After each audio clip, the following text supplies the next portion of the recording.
Everybody knows that it's a seller's market out here in the East Bay, but a lot of people ask, even though the seller controls a lot of it, is it possible to compete with less than 20% down? Well, that's what we're going to talk about in today's video, and we're going to start right now.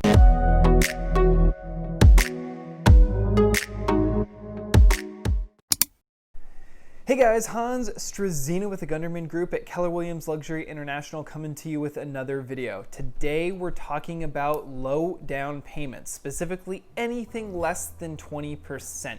And specifically, is it possible to buy the house of your dreams with that kind of a down payment, or is it just out of grasp? Well, that's what we're going to cover today. And if, of course, you get some value out of this, give it a thumbs up and subscribe to the channel, because I'm going to continue to put out weekly content just like this to help you in your East Bay real estate journey, and you're not going to want to miss it. So without any further ado, let's get into it. All right, so the low down payment, it's a great topic that pops up on YouTube all the time. You see it constantly coming up in pretty much every real estate agent's channel. They talk about FHA loans and 203K loans, and if you have no idea what I mean, that's for another video. Today I want to talk specifically about strategy and just conceptually, is this possible? And if you pursue a lower down payment, how can you succeed? Well, let's just start off with some basic numbers here. If you wanted to buy, for example, the median property here in Oakland, you'd be right around $800,000. Now at 20% down, that means that you need to amass $160,000 as simply a 20% down payment. Now that does not factor in all your closing costs and escrow fees and all that kind of stuff, which I've talked to and I'll link to in other videos here about buyers' closing costs. But it does get you to that 20% down figure. Now, that's a lot of money to save up, especially when rents are high, expenses are high around here. It's a challenge, no doubt. So having a 10% or even a 5% down payment option is very attractive for a lot of folks, and it's something that comes up regularly. So there's a couple of key things that you need to know if you're going to pursue a lower down payment, and that's what we want to cover today. So the first thing you need to consider when you're talking about a lower down payment is simply mortgage insurance. Now, this is a nuanced topic that you absolutely have to discuss with your lender, but I'm going to talk very generally about it right now. Basically what it is a premium or an insurance premium that you take out on the behalf of your lender in the event that you default and they have a loss, because they are lending close to or closer to the actual value of the property. If the market dips and you have to sell at a loss, they'll take a loss presumably, right?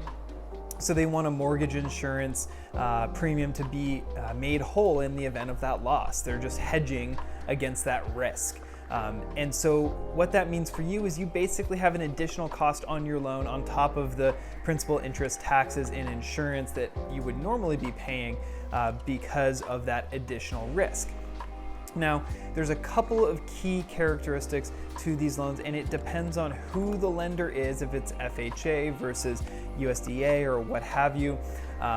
And typically the FHA loans are the most popular low down payment options, but you're looking at somewhere for the price points here in the East Bay, anywhere in the world of 80 to about 105 basis points, somewhere between 11 years and the lifetime of the loan.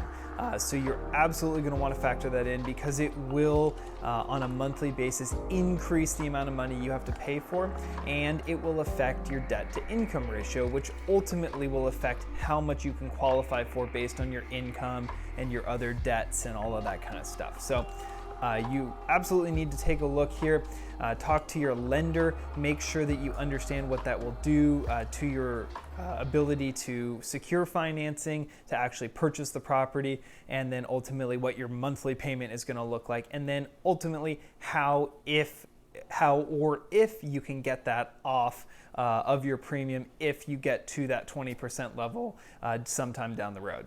So once you've kind of got this private mortgage insurance thing figured out, the next thing you really need to consider is how are you going to get into contract? Smaller down payments in our geography present a higher risk to the seller. There's a couple reasons for this. Number one, in the case of a low appraisal or some kind of fluky thing that comes up, sellers really want to know that you have cash to be able to come in and take care of a discrepancy or a difference or something that comes up, so you can close at the offer that you wrote. So let's just say if you write that $800,000 offer and the appraisal comes in at 780, for example, and you're only putting down 10%, so you're at 78,000, but you've only got 80,000 in the bank, hypothetically.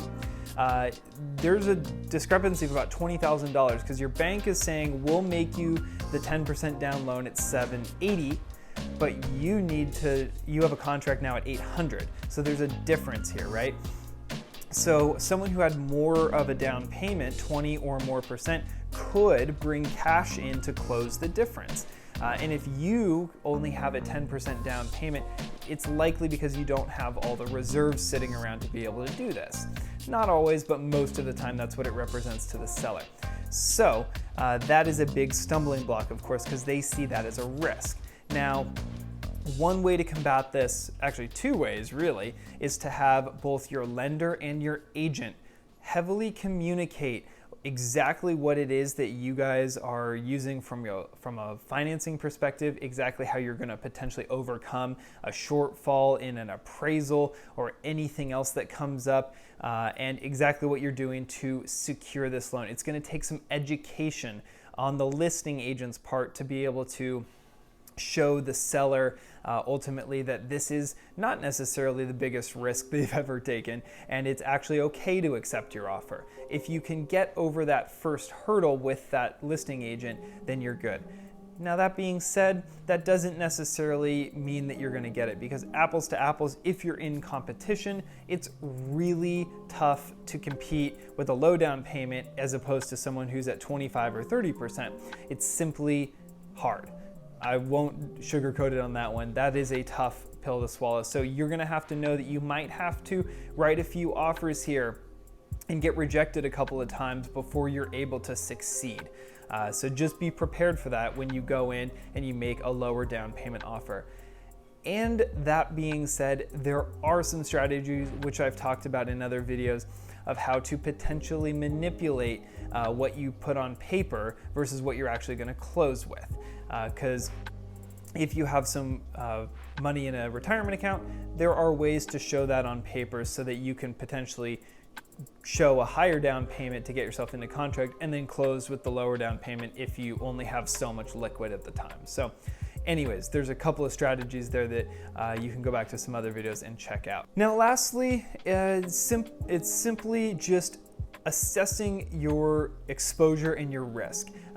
As we've talked about before with the private mortgage insurance, you want to make sure that you are very comfortable being in the house for a long period of time in the event that the market does correct, because you're not going to be able to absorb a 10% market correction over a handful of years if you only had 10% down and still sell that property upright. That would then turn into a short sale.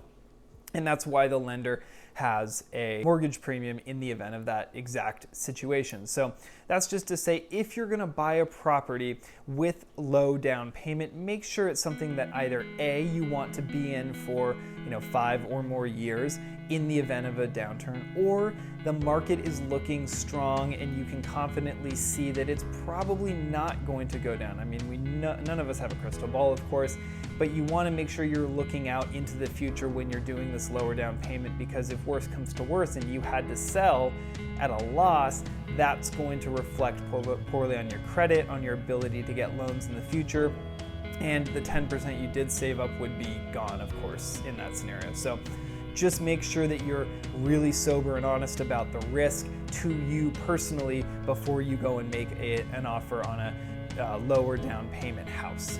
And that is it for today. Hopefully you got some value out of that. If you did, give the video a thumbs up and subscribe to the channel, because I'm going to continue to put out weekly East Bay real estate content just like this, and you're not going to want to miss it. So without any further ado, I'm Hans Struzyna with the Gunderman Group at Keller Williams Luxury International, signing off for now. See you guys on the next one.